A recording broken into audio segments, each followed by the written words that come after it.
एक बार की बात है, किसी गांव में एक लड़का रहा करता था। उस लड़के की उम्र करीब 15 साल की थी। उसके पिता एक किसान थे।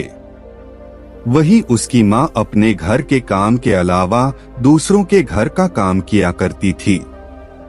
इस लड़के का नाम रोहित था। रोहित अभी एक छात्र था। वह भी हाई स्कूल में पढ़ रहा था। इधर पूरे देश में विकास हो रहा था, लेकिन उसके गांव में विकास नहीं हो पा रहा था। इसका कारण उसके गांव के कुछ अधिकारी थे। उनके कारण ही गांव के सड़कें नहीं बन पा रही थी। जब भी बरसात का मौसम आता था तो रोहित के पिता को नदी पार कर अपने घर से खेत की ओर जाना पड़ता और खेत से नदी पार करके घर आना होता था। गांव में रहने वाले बहुत से लोगों ने कोशिश तो किया कि गांव का सड़क बन जाए, लेकिन ऐसा नहीं हो पा रहा था। एक बार गांव के ही एक व्यक्ति का लड़का शहर से पढ़ाई करके आया। उसने जब गांव में विकास न होते हुए देखा तो वह सीधे जिले के डीएम के पास गया। अगले दिन रोहित क्या देखता है कि गांव में कुछ गाड़ी एक दूसरे की पीछे आ रही है। हर गाड़ी के ऊपर बल्ब लगी थी और आवाज करने के लिए स्पीकर। उस गाड़ी के काफिला के बीच में एक गाड़ी थी, जिस गाड़ी में उस जिला के डीएम बैठे थे। डीएम अपनी गाड़ी से उतरे। उनके सामने वह लोग भी हाजिर हो गए जो अपना काम सही से नहीं कर रहे थे। डीएम ने उन्हें बहुत कुछ कहा। अगले दिन ही सड़क बनने लगा। इसके साथ ही उस नदी के ऊपर पुल भी बनने लगा, जिस नदी को पार करके रोहित के पिता अपने खेत में जाया करते थे। अब रोहित को समझ में आ गया कि उसे भी पढ़कर डीएम ही बना चाहिए। उसके दिमाग में था कि अगर वह डीएम बन जाएगा तो वह अपने गांव की तरह दूसरे गांव का विकास कर सकता है। उसने पढ़ाई में खूब मेहनत की। उसके 10 में सिर्फ 75% ही आए। फिर भी उसने हिम्मत को नहीं छोड़ा। वह अगले परीक्षा की तैयार करने लगा। यहाँ पर उसकी मेहनत उसकी साथी बनी। उसने 12 में 90% हासिल किया। फिर भी वह न तो खुश हुआ और न ही उदास। अभी वह कॉलेज में जानने वाला ही था कि उसके पिता का एक पैर एक दुर्घटना में खराब हो गया। इससे वह अंदर से टूट जाता है। अब उसके कंधे पर घर को चलाना भी था और पढ़ाई को करना भी था। अब वह कॉलेज नहीं जा पाता है। वह अपने गांव में रहकर ही खेती करता है।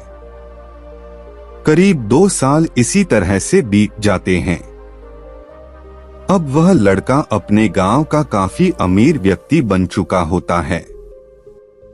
इसका कारण उसकी कड़ी मेहनत थी। जब सभी लोग अपने खेत से काम करके चले आते थे, तभी वह अपने खेत में काम किया करता था। इसके साथ ही वह और दूसरे काम भी क्या करता था। वह रात को पढ़ाई भी किया करता था। अब वह अपने गांव को छोड़कर शहर की ओर जाता है। वह शहर पढ़ाई करके डीएम बनने के लिए जा रहा था।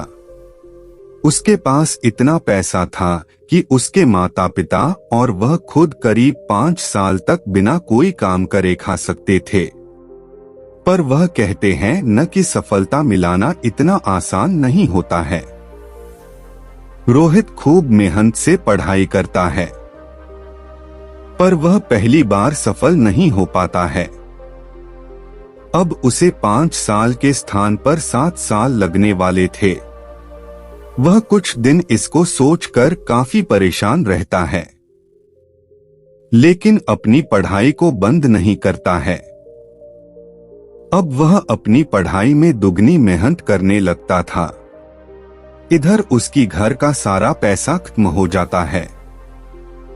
अब उसके घर वालों के पास खाने पीने के लिए कुछ नहीं था। उनकी सारी जमीन गिरवी रखी जा चुकी थी। मानो उसके घर आफत आ चुकी थी। रोहित के माता पिता को 2 दिन पर भी कुछ खाने को नहीं मिलता था। इधर रोहित अपनी पढ़ाई में खूब मेहनत कर रहा था। एक दिन रोहित के गांव में फिर से कुछ गाड़ी आती है, जो काफी आवाज कर रही थी। यह गाड़ी रोहित के घर के दरवाजे पर रुकती है। उस गाड़ी से एक लड़का उतरता है और रोहित के माता पिता के पैर को चूमता है। वह लड़का और कोई नहीं बल्कि रोहित ही था। अब तक गांव के सभी लोग वहां आ गए। सभी देखकर हैरान थे कि रोहित अब एक डीएम है। यह कहानी यहीं खत्म होती है। सफलता के रास्ते में बहुत सी मुश्किलें आती है, पर वही इंसान सफल हो पाता है जो इन मुश्किलों का सामना करता है और आगे बढ़ता है।